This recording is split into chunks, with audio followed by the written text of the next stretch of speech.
The views and opinions expressed do not necessarily represent those of Access Fort Wayne, the Allen County Public Library, or any other supporting group. Access Fort Wayne is a department of the Allen County Public Library. If you or anyone you know might be interested in making a television show, please call 260-421-1250.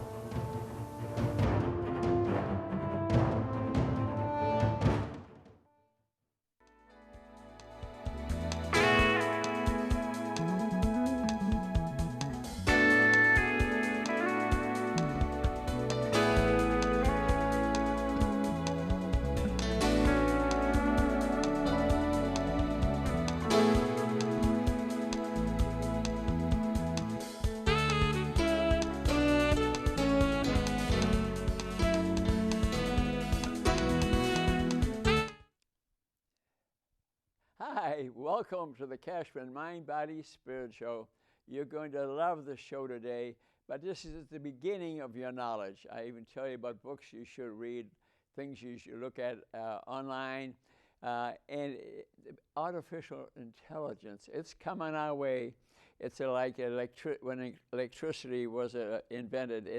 It's going to be huge. It's mainly good, but there are some hesitations, some things you need to know about.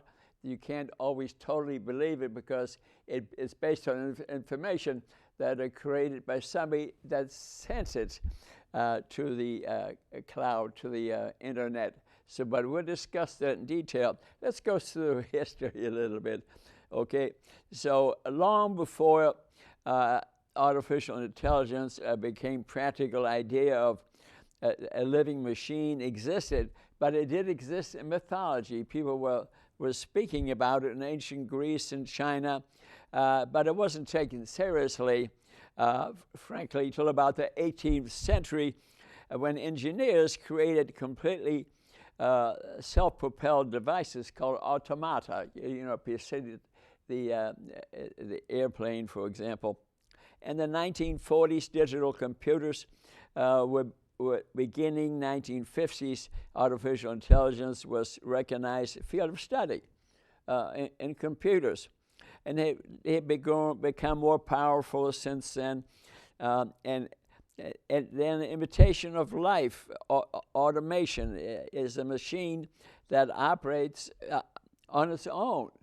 It can do his own activities. So we're getting started. In AI, the word automation refers to a computer that can be programmed to perform a task. For example, like forecast the stock market. What's it going to do tomorrow? Is it going to rain tomorrow? Or analyze customer behavior. If you're running a business, it'd be good to know. So the latest artificial intelligence are highly sophisticated now. They become highly sophisticated and appear to have minds of their own. However, one is yet to be built that can control its own actions. Although you begin to wonder about it when you think of Japan, where they have artificial robots at every factory now speaking to the patient about their health. We'll talk more about that. So androids are an automation that has been designed to mimic human behavior. Okay? So defining intelligence. There are different types of intelligence that these robots have. Linguistic. They can speak many languages. They can translate things like that. Artistic. They can draw pictures, yes. Numerical knowledge they have. Sensory. They can interpret the environment. Spatial, emotional, physical, perspective. So they're starting to be equivalent of a human being, but they're not yet, and they may never be. So thinking versus computing, okay? My thinking versus the computer in front of me. So it can be artificial or it can be real, using algorithms to convert symbolic inputs into outputs. We can use numbers. We can use pictures. And I will discuss this development a little bit. So AI simulators, thinking also has genuine human-like consciousness, okay? So in the beginning, when we were just getting into this, they used zeros and ones, and they alternated those, and with those gathering information. So they use 0, 1, 0, 1, 0, 1, and they created information. And this is the beginning of AI. So then the computer developed an algorithm. You can read it. Algorithms, a sequence of instructions to do a task, for example.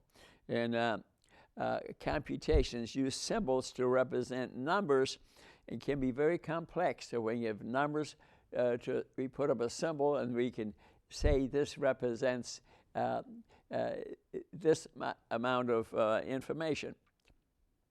So computations use symbols to represent numbers and can be very complex.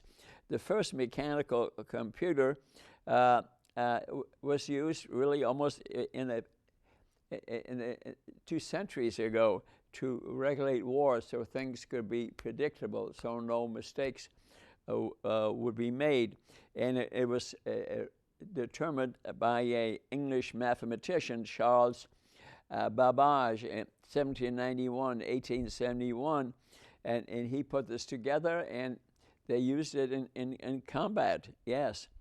So our brain is organized really similar. Artificial neurons, we have 86 billion cells, but neurotransmitters connect these together, and computers really are the same. So our brain puts out very small, tiny electrical impulses across the axons and dendrites in our brain, so it's organized very similarly. And but our brain gets tired. Machines don't get tired. So a programmable computer, they started to get going here in 1943, 46, and the first ones used vacuum tubes, yes, and they developed computers that could play chess, and they could beat real live chess players. Yes, it was proven. So AI was in action. An intelligent agent in AI is anything that can sense and respond and affect its environment, physical or digital, okay? So then we invented robots, and they're getting to be more common. I was talking to somebody the other day, and they were at one of our hospitals, and the elevator door opened up, and a robot came on carrying packages. So it's here, gang. It's here, and we'll discuss that in more detail. So so the computing power, and then one of the co-inventors of Intel, Moore, we're talking about 1929 or so, a co-founder of Intel predicted the number of transistors that could be fitted on a computer chip would double every 2 years. That's what he predicted, and that was fine, but it is slowing down now. It's slowing down now. Now we'll discuss with you that it actually could be going backwards. So this is complex. So if he's correct, AIs would have the same amount of computing power as a human brain coming down the line, but it's slowing down. It's actually may not happen, okay? So, but we'll discuss that in more detail. So what, when, why, how? AI systems use up to 5 kinds of knowledge in their interactions, okay? And declarative basic facts, you can feed the basic facts into the computer, procedures and rules, structures, how relate to each other. You can build a building with it. It's very predictable. But they're shortcuts called heuristics, and then meta knowledge AI that is using the knowledge that is out there. So intelligence is not the ability to store information, okay, but to know where to find it. Interesting. Where to find the information. So how do you handle this messy data? AI can easily perform reasoning. It can solve puzzles that the humans have trouble with the puzzle cube. AI can do it like that. The human mind tires. The machine learning, it doesn't tire, okay? So predicting the future isn't magic. It's based on past information, and artificial intelligence can gather that information quickly. It's unlimited memory, unlimited memory, but you got to feed it the truth. If you're not feeding it the truth, it may feed you back things that are not truthful. And I will discuss that more. So teaching AI to think without being programmed to think, that's what we're aiming for. A simple task is okay, but difficult ones, but you have to feed it more data, and it gains more ability. How, say to your chat GP on your phone, how do you get rid of type 2 diabetes, for example? There could be many different opinions, and some of us might not agree with them, so it may be more difficult than you think. So, but there are patterns. So we have machine learning, there are patterns to things. So they will group, AI will group data together and throw out the outlying facts so it probably is closer to the truth. So what we're doing is, with AI, building a brain, deep learning, powerful forms of machine learning based on AI network from around the world, information coming from everywhere, unlimited storage ability. And remember, we said different types. There's verbal, there's visual. Visual teaching works better. When you're looking at it, you can describe it in more detail. Hearing, seeing, smelling, all these can be used to give information. So on an excellent book to look at, just to learn about the basics of it here, is Simply AI, published by DK. Facts Made Fast is a book I highly recommend. You can get it online. Get a used copy. Get a used copy, $4 maybe. And because this is complex. You don't want to just look. This TV show goes to YouTube in about a week. So you can look at it there, but you want more information than this. So you want to read books and get it's the future. And on page 93 of this beautiful book,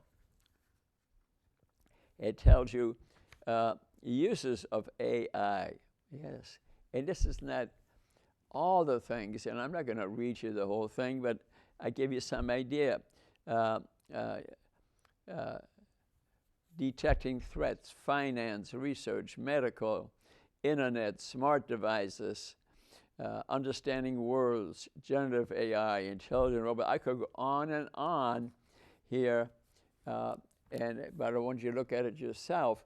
So AI has tremendous potential. And if you're going to build a building, it's very reproducible, many different opinions, and you probably will come close to the truth. But the one I'm a little concerned about is like healthcare. What I think it takes to live to be 100 and be healthy could be different than another person's. And whoever's feeding that into the AI. Do you see the point? AI only spits back what you give it. And so uses of AI, whether via mobile phones or virtual assistants, we interact with AI applications everywhere, even today, often without realizing it. Using these applications has changed the way we work, shop, communicate, and has revolutionized many industries: finance, healthcare, agriculture, other technologies such as autonomous weaponry that be used in war. Through satellites, for example. And many are still in their infancy, but these too will soon be in the mainstream use. So you have to learn something about it, but be open-minded. Don't just close your mind, accept everything as the final word. And so we're going to have pretty soon a world run by automations. It doesn't seem completely unrealistic anymore, it says here, but I will show you a little bit later. That may not quite be the case, yes. But again, you need to gather information to make up your own mind, okay? Gather information, read other books. I have many other books here. Artificial Intelligence. Here's a book, Things You Must Know Today About the Future. Here's another book. And you can find them on Amazon. Buy used copies, they're cheaper. I always do. If it's a $40 book, odds are you can buy one used. They come back usually in good shape, $4. Yeah. You get enough books for $20. Or go to the library like I am here. We can get them for free. We thank Andrew Carnegie and the library for providing this, just like this TV show today. So teaching AI to think without being programmed to think simply is not possible. So difficult to recognize faces, for example, but they have now pretty much can identify people's faces with AI. Yeah, they've putting it together. So they're gaining. So recognizing faces has been difficulty, but I think it's pretty much there. So like at an airport, you walk through, they look at your face. In case you're a terrorist, they could put that on the internet. So they group data, and the odd one they throw out to make the information more reliable. So the building a brain, deep learning, powerful form of machine learning based on AI network, increasingly more features for the input data to make it closer to the truth, to reality. But like I mentioned, visual teaching works a little better. And they're starting to talk about self-driving cars. Yeah, self-driving cars. I won't necessarily discuss them in detail, but I would say it is the future because they have less accidents. You can be doing things while AI is driving it, although they're not 100% safe because there can be situations that circumstances you didn't know about, storms appear, terrorist attack. So they're not 100% safe. There are ethical issues, and the public has to accept them. But self-driving cars and things they're coming our way. They're coming our way. So let's talk about AI definition a little bit more. The ability of machines to use algorithms. Okay, we spoke about the 0, 1, 0, 1, 0, 1, or a picture to learn from data. And use what has been learned to make decisions like a human would. Unlike humans, though AI-powered machines do not need to take breaks. So there's an advantage. They can work while you're sleeping. So there's an advantage to them if you're running a business, for example, or if you get a robot, they can be cleaning the house while you're sleeping. Okay. Yes. So they can analyze massive volumes of information all at once. Yes. And the ratio of errors also is significantly lower for machines. Yeah. Interesting. And they perform the same task as their human counterparts. That's occurring, and I showed you that page in the AI book, all the things that AI machinery can do. So it has benefits, but you have to understand its potential limitations. And AI is so good now it can understand words. Is a key element of mimicking human intelligence. It can understand what you're saying. You speak to your phone, and you say, play songs of Frank Sinatra, and they come on. I do it every day when I work out. I just turn on the music, so AI can process natural languages, can speak, understand languages, can speak many different languages, and we have intelligent robots. We embodied within them physical intelligence. In Japan, it's very interesting. Japanese have the lowest rate of people being overweight, of obesity, yes, in the world, like 6%, versus in our country, probably 60, 70, yes. And we're not being critical, it's just the way it is. And the Japanese went into the school system and taught kids how to eat differently in the schools. But after a while, that didn't really work out. You know what they did then? They did and took robots and made every factory adopt robots. And once a year, the employee has to stand in front of the robot. And the robot takes a picture of them and then tells the patient, the person, what to do to become healthy based on AI information that they have. And they have to come back in 3 months and take another picture. It's true. And if they don't, and if the people don't do what the robot says, they fire them. Yeah, that might not work in this country, but I'm just showing you what AI can do. So some, and there are intelligent robots, and that would be an example of one. So they can mimic cognitive intelligence, also physical intelligence in Japan. And you have robotic vacuum cleaners. Robots can do it. They can cut your lawn, things that you don't have time to do or don't want to do. Robots can be used as a companion for an elderly person who doesn't want to get a dog that they have to feed, and they could have a robot and speak to the robot. Robots sit down, or they can name a friendly name, and they can speak to each other. So there are a lot of uses and advantages to them.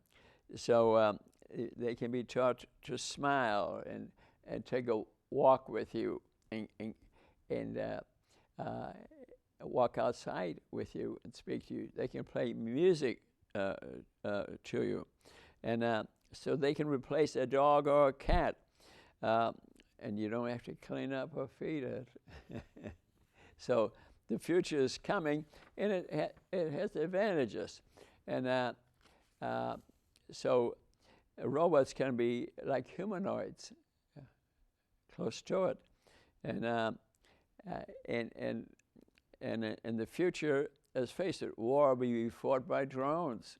The robots can regulate them. We don't have to put soldiers in the field. Mm-hmm. and we could be attacked. We could have a drone attack, for example. They fly all over, they're more difficult to detect. So the future is changing. You have to be aware of it.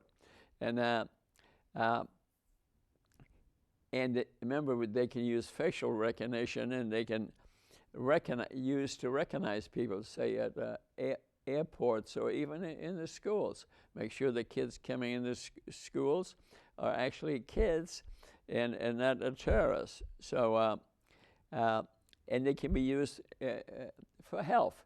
But again, they can certainly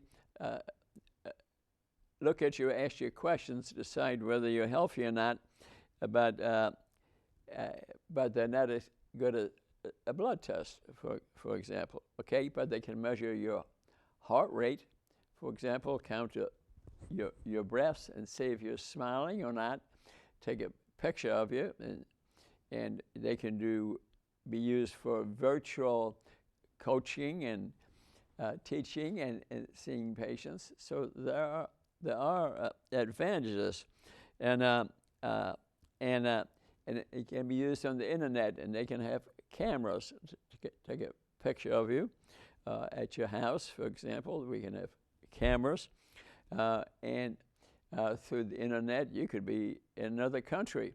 They can send you a message, hey, there's somebody at your door, for example. I moved recently, and those cameras showing the animals looking for me because I used to feed them.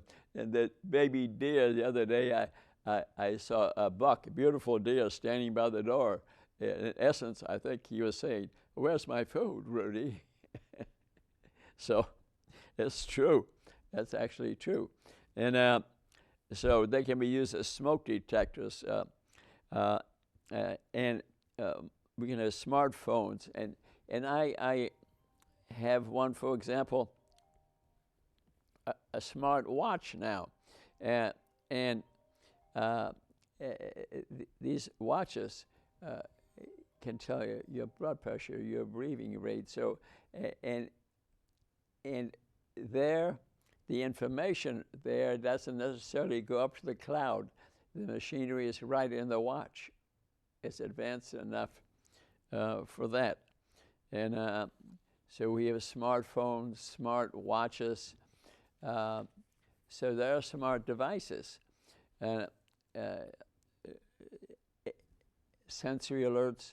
It can keep track of your heart rate. It can let you know when your blood sugar is above a certain level, an alarm goes off. So there's a lot of, advances. And a lot of the information is kept up in the clouds, but a lot of it is now in machinery right in the device, right in the Apple phone, right in the smart watch. Most of the remote computing systems are owned by tech companies. And now the technology is standard and embedded in the device itself, as I mentioned to you already. So we have machine learning, science in which computers and machines have the ability to live without being explicitly programmed to do that. They can think for almost for themselves, okay? And some of which is supervised by, for example, Virta Health, VIRTA Health, a healthcare company. You can dial a certain number, and they will, through AI, will answer your phone right away. You can tell them your problem. They can tell you what you got to do. Yeah, it's getting to that point, and it's very important for people, especially who have a disease, to be hooked to something like that. So you can be hooked to a device. You can have a smart watch, or you can check your blood, and the information gets sent to an agency, and they call you right back. Yeah, you're getting to that point. So it's definitely advantageous. So AI is the new electricity. Wow. is as important as learning to read or write. But you have to yourself have confidence in it, and you have to know you're speaking to the truth. You're hearing, seeing the truth. So the truth becomes very important. We'll discuss that in more detail. So there are advantages and disadvantages to AI. Safety, say AI will be used to save lives, okay? But will it harm some lives? Will some people send information to AI that's incorrect? They send it back to you and it kills you. It doesn't help you. We'll talk about that more in detail. So AI could have a great advantage to people in poverty. AI, the robots may take on jobs that are dangerous and save lives of a lot of people. It's doing already. A lot of the factories in Japan, China, 70% of the work done in the factories is by robots. But you see, it takes jobs away. It does, but they have found actually that it helps create jobs. There are more jobs after AI does a lot of the jobs that are very heavy lifting. And actually the cost is less because they can work all night long. So AI may improve our educational system, or it may not. We may take advantage of it. It may help me teach people how to prevent their diabetes, for example. And we need some prompts for some of them where we say something and a specific response. Play this song for me. Show me how to do this type of exercise. Boom, it comes up like that. So it has definite advantages. And ChatGPT, which I mentioned earlier, is something that you can put on your phone. I have it on my phone. And it was a bunch of scientists who presented the ChatGPT for nothing. You can sign up for that for nothing. It's on my phone. I hit that and speak to it, and I can connect to artificial intelligence. I use it every day. One of my teachers, pickleball teachers, he uses it all the time because he's teaching pickleball to little kids, and he'll have Chat write things up for him, or he'll ask Chat, how can I teach children age 5 to play pickleball, and the information comes from all over the world. So there are good parts. And so now Google, for example, you can speak to Google and it comes up with information right away, and that's artificial intelligence. And the other models, Google uses Gemini, and they're built on large language models, LLMs, trillions. So a tremendous amount of information available. You speak to Google, they'll answer almost anything and come up with information like that. Isn't that beautiful? I use it all the time. So the public is facing chat models. You know, in 2022, ChatGPT was introduced, which I mentioned to you already. You can get as an app, put it on your phone. Please put it on your phone and start getting familiar with it, okay? Millions are signed up now, and it's free. Yes, it's free. So ChatGPT stole the spotlight across the world. Yeah, they stole the spotlight. And then other companies get involved, Google and then Microsoft, and each had a unique and a different approach. OpenAI's ChatGPT is done by a research organization called OpenAI, and is leading the way in artificial intelligence. to benefit humanity. What wonderful people, and they are. But again, is it benefiting humanity? I think most of the time that it does. But in some things it may not. The information may be captured by people who have a different plan. Terrorists, for example, could put out false information. What are you getting back? Is it the truth? So Google Gemini was created by Google DeepMind. That was a significant leap forward, as I mentioned, part of broader AI strategy to keep users to become more productive. So what can generative AI do? Create text, summarize things, translate things, redraft things, proof checking. It's really true. You can ask AI. Tutoring to explain things to a child. You can use explain. Please explain AI to my 6-year-old. Let's see what comes up. See what comes up. It can do it auditory, visually. Speak to it. So, what's the dark side of AI? Misinformation. Remember, I mentioned that already. Deep fakes, videos, images, audio, text, misinformation.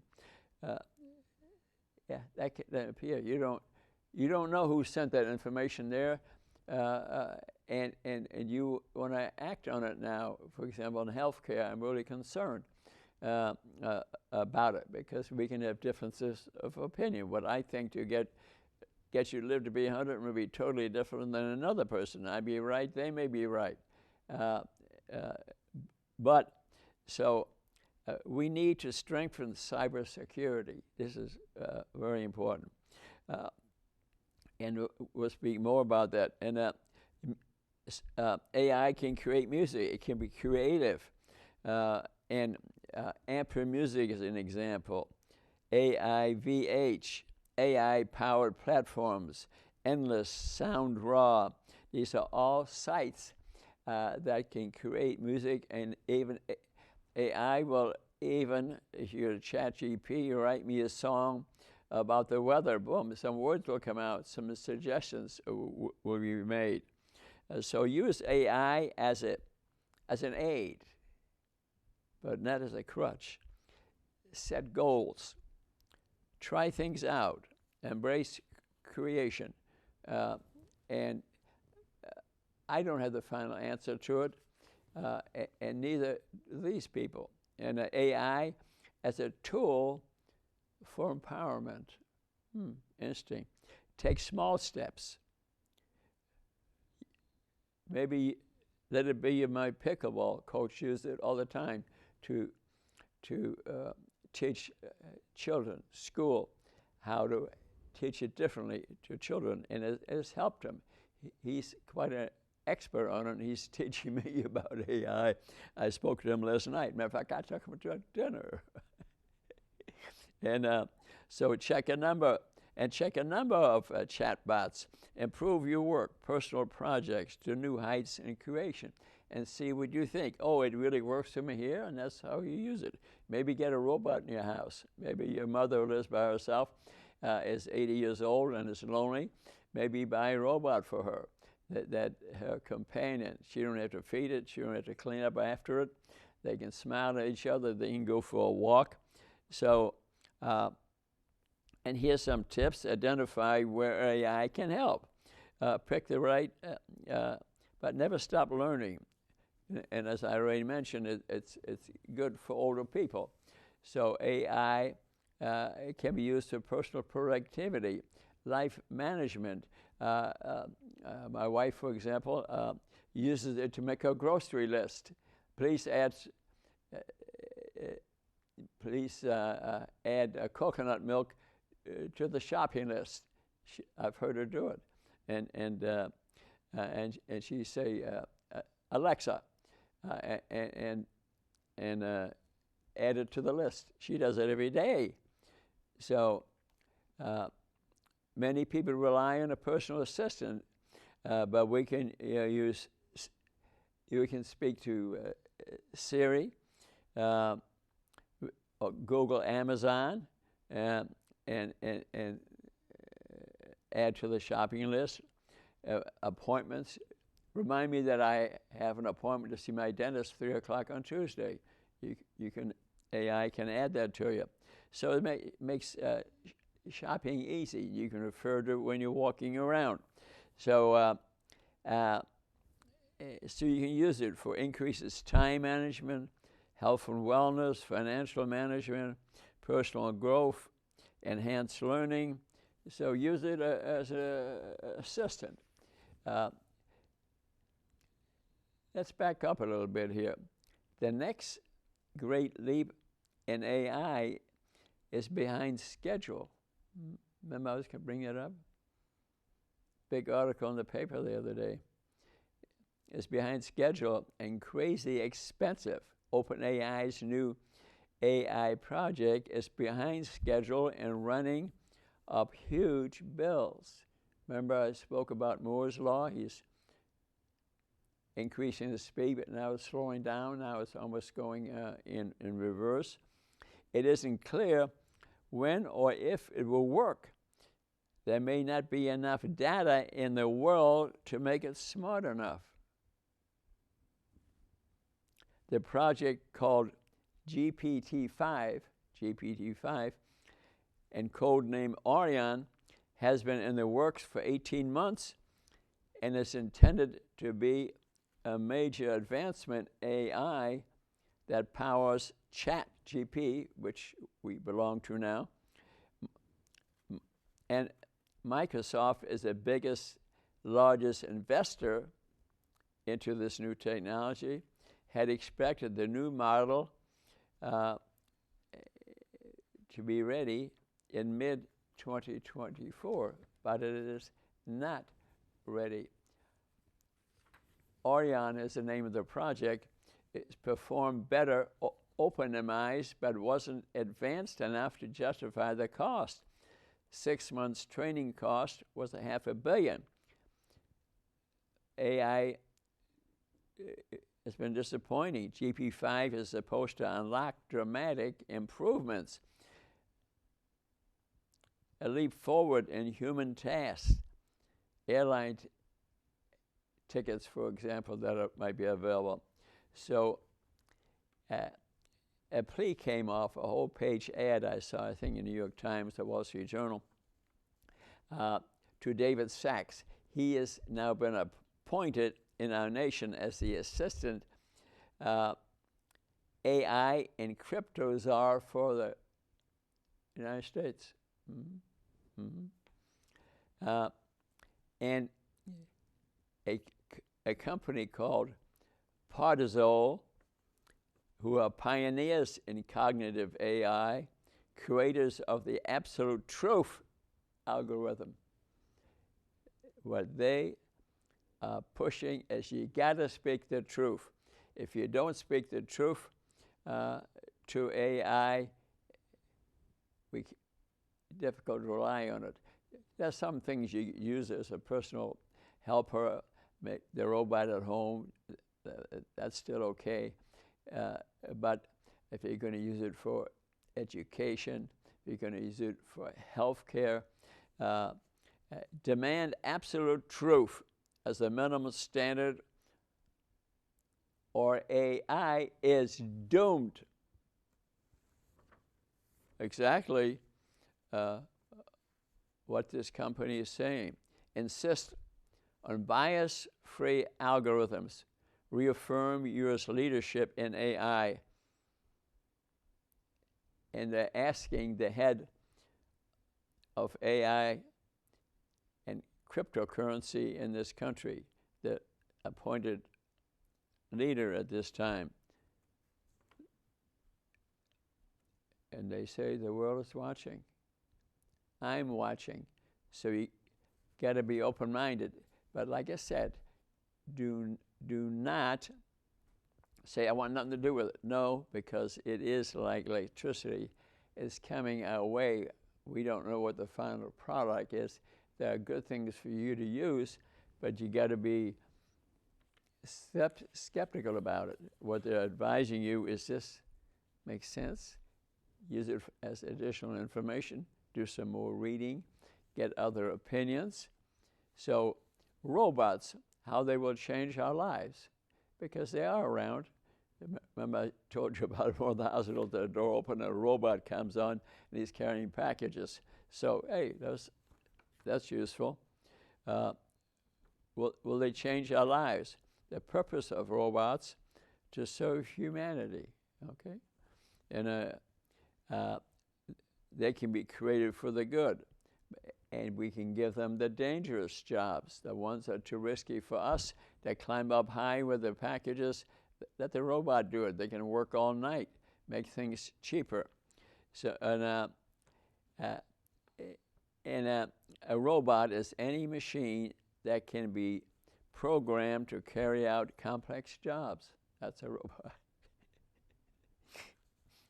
Where did the word come from? A robot is from a Slavic language. It comes from the word robato, forced labor. I guess it is forced labor. And you have to buy them, but you ain't got to pay them. And so electronic autonomous robots are created in Bristol, England in 1948 by William Gray Walter. They can be electronically programmed, can process data, they can work autonomously, can move around, can operate, carry physical weights around, sense change according to the environment. They can show intelligent behavior like a human almost. They can act like a human, like they use them in Japan to evaluate the health of the employee. There are about 10,000 robots ordered in North America, 250,000 in North America now. Originally there were 10, now we have 50,000 in North America alone. So we're living in a robot world, in a robot world. So what type of robots are there? Stationary, wheeled robots, legged robots, flying robots. The next war probably will be by flying robots and drones. And the most robots are in Japan and South Korea. South Korea is just going ahead. They use them a lot in South Korea.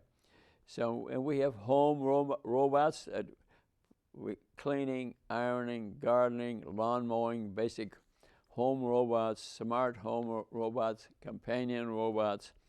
The most sophisticated robots are made at Boston Dynamics, a company in Boston.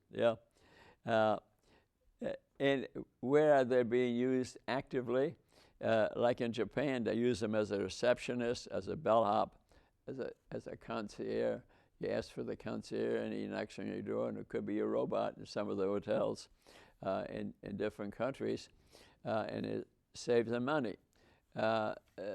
So artificial intelligence activities and big companies, 10 big companies. Google is a leader in AI. Google is a leader, and I can believe that because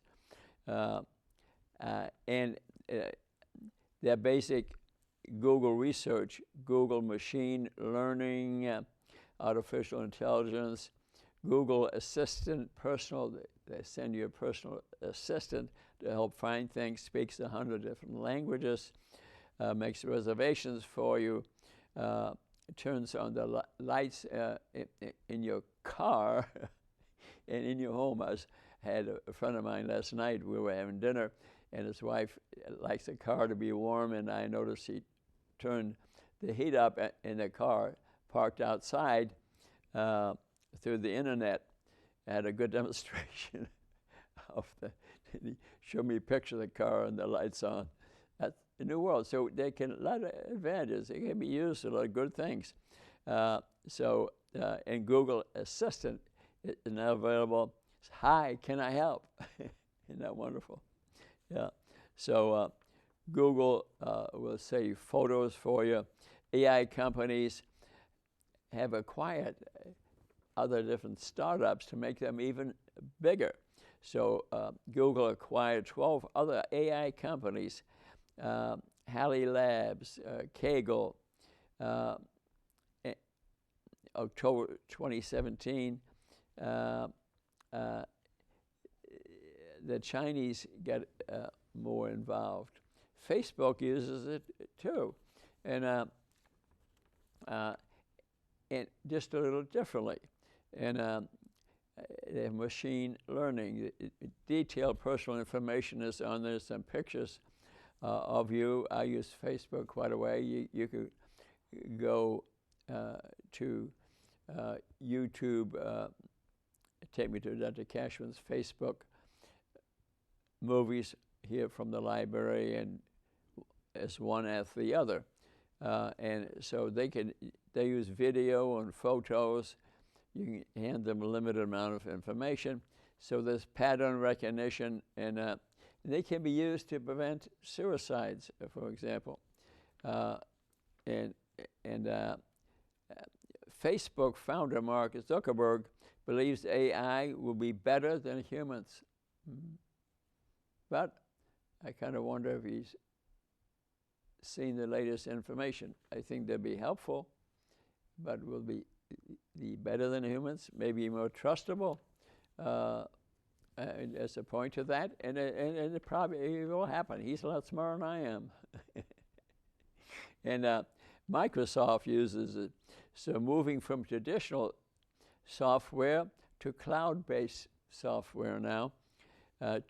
2017, 500 million people were active users of Microsoft.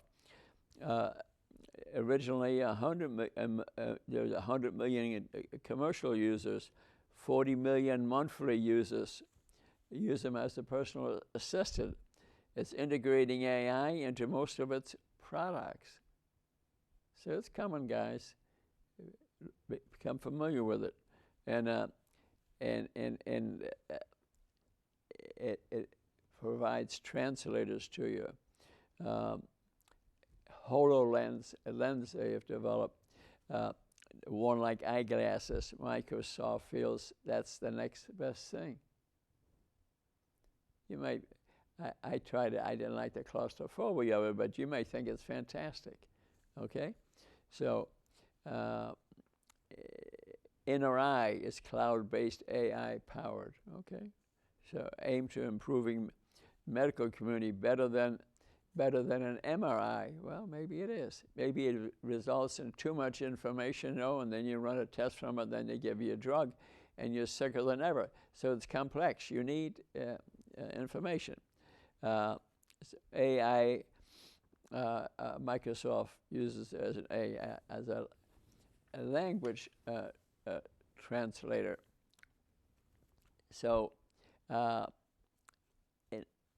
like I said, 10 different companies are using it more. Google may be the leader, and they may have the most extensive site. They have Google Assistant, 100 languages, show you, they'll make dinner for you. You say, what should I have for supper? Make reservations for you. So it can help. And AI companies, DeepMind, but they acquire other companies, as I mentioned. So what type robots are there? We spoke about that already.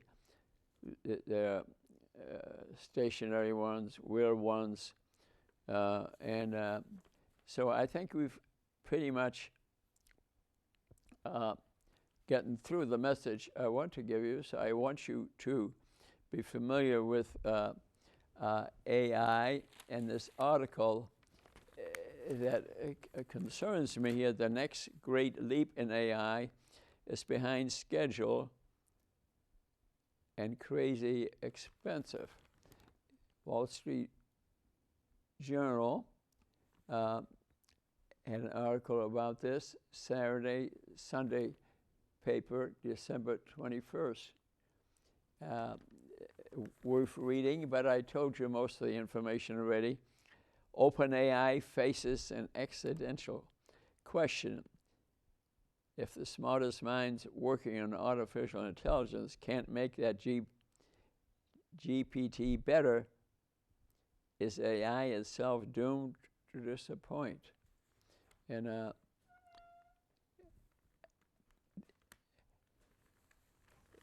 that is a good way, really, to kind of end this lecture. We're close to our time. And I'll hold up the books a little bit I want you to read. Remember, I got the one up here. You can get them at the library, free. You can order them used on Amazon or new or whatever you want to do. Don't cost much. Another one, Artificial Intelligence, by Lasse, L-A-S-S-E. Last name R-O-U-H-I-A-I-N-E-N. Here is another one. And I